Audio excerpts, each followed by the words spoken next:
Hagerstown, Maryland sits at a crossroads. For residents trapped in end-stage addiction, navigating the local recovery system feels like standing at one too.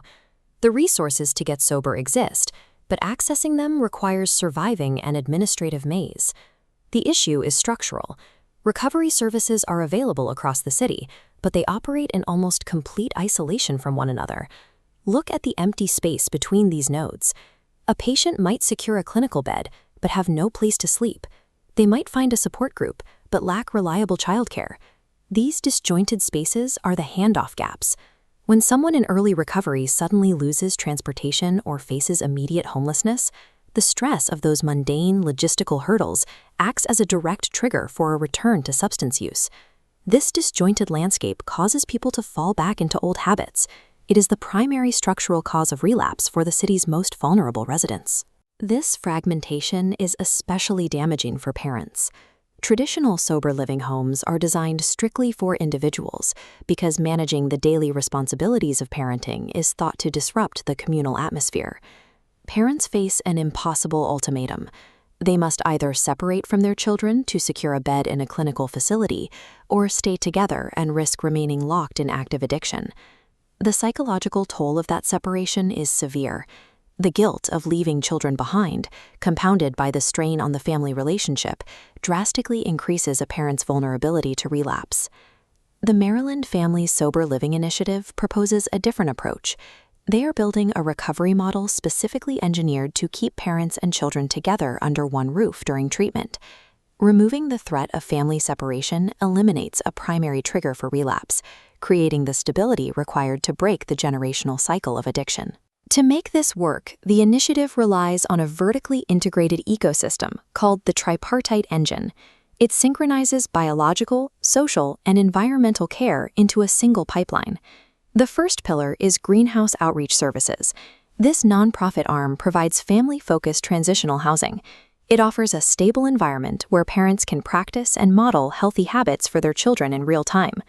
The second pillar is Evergreen Recovery. They act as the clinical anchor, delivering the rigorous, evidence-based medical treatment required to stabilize substance use disorder. The third pillar is the Maryland Recovery Network, or MRN. It provides the technological tissue bridging housing and clinical care.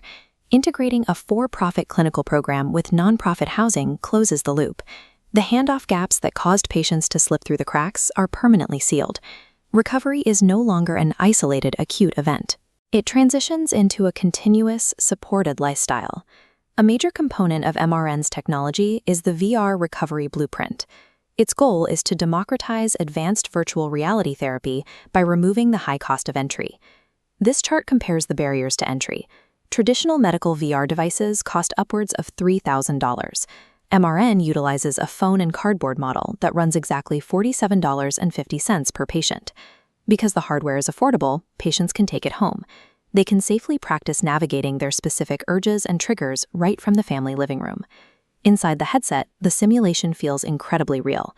Residents can practice staying strong and making the right choices in a high-stress virtual environment, long before they have to face those same triggers out on the street.